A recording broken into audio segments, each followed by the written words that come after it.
toast to their career. The perfect combination, boy. Hemp hard, legends in the South. This is sports fans' only home for the hottest sports show around. These guys are on fire. You're now listening to KJ and Shawn Mack. Now let's talk some damn sports.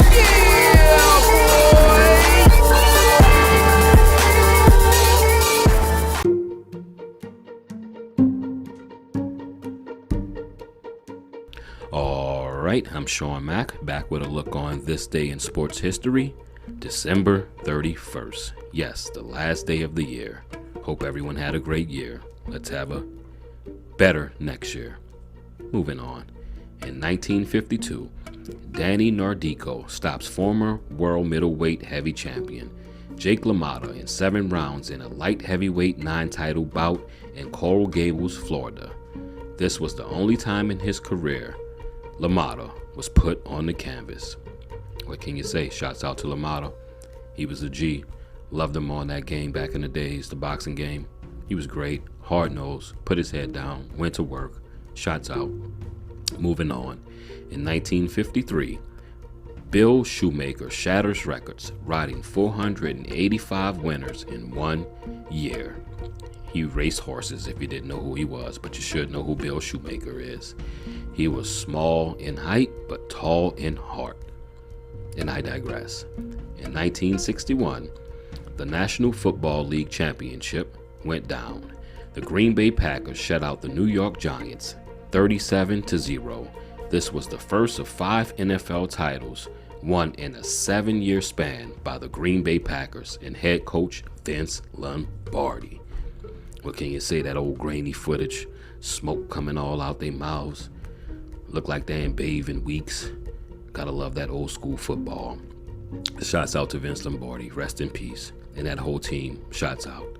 In 1967, the first NBA game at the Great Western Forum was played. Lakers beat the Rockets 147-118. When I was young and they used to go to commercial and come back from commercial and you see the Forum and that little round thing with the pillars, gives me chills. Old school ball, love it. Also in 1967, the AFC Championship game went down. The Oakland Raiders beat the Houston Oilers 40-7. George Blanton kicked 4 field goals and the Raiders win.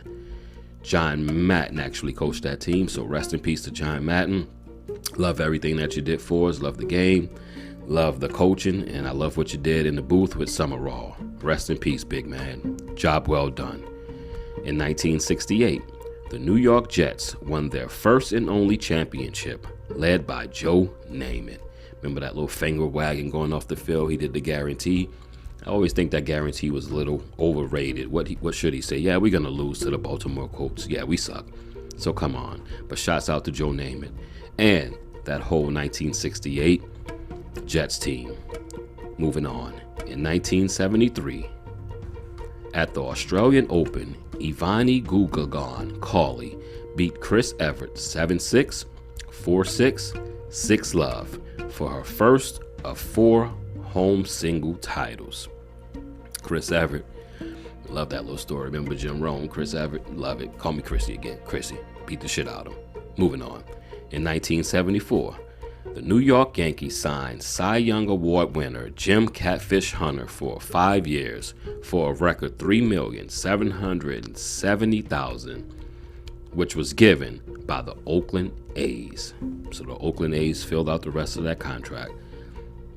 Catfish, one of the best nicknames ever in any sports. Moving on.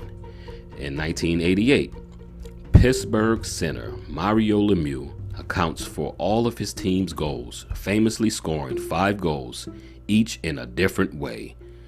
Even strength, power play, shorthand, penalty shot, and empty net. Oh yeah, and he also pulled in 3 assists. Not sure if you can do more in any sport in any game. He covered everything. The man was everything in this game. Ridiculous, straight up ridiculous. And finally, in 2017, the Cleveland Browns crashed to a 28-24 loss to the Pittsburgh Steelers to become the only of 2 teams in NFL history to finish a season 0-16. They went 0-16 was their record. What more can you say? I hate leaving on such a grim note, but y'all did it. Y'all was the Cleveland Browns, and you're still the Cleveland Browns.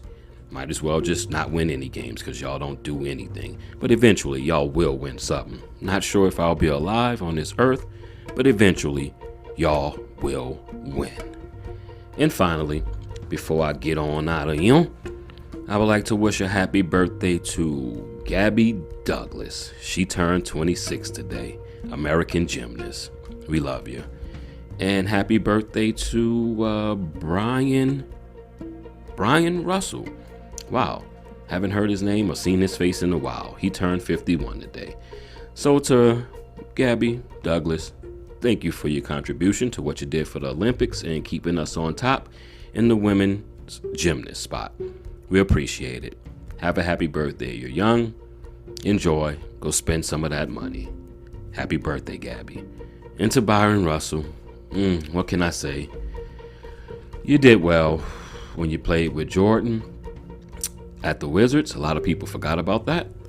But you will be famously and forever known as the guy that Jordan hit, which was then his last shot over. So you're kind of going to go down in history, which is good. You will always see your face. 100 years from now, we will see your face and you getting pushed on the behind and Jordan hitting that shot, which is a bad thing, but it's also a good thing because history will never forget about you, and most of us will be forgotten about when it's all said and done. But happy birthday, Byron. You went on to have a good career, made some money, so kudos to you. You're 51, and I saw a picture of you. You look no shorter than 38, so you're holding up well. So happy birthday, Byron. Happy birthday, Gabby. Happy birthday, Byron. All right, I've been Shawn Mack, back with a look on this day in sports history, December 31st. Y'all have a good year, and I'll see you next year. And this is Sports Fans Only.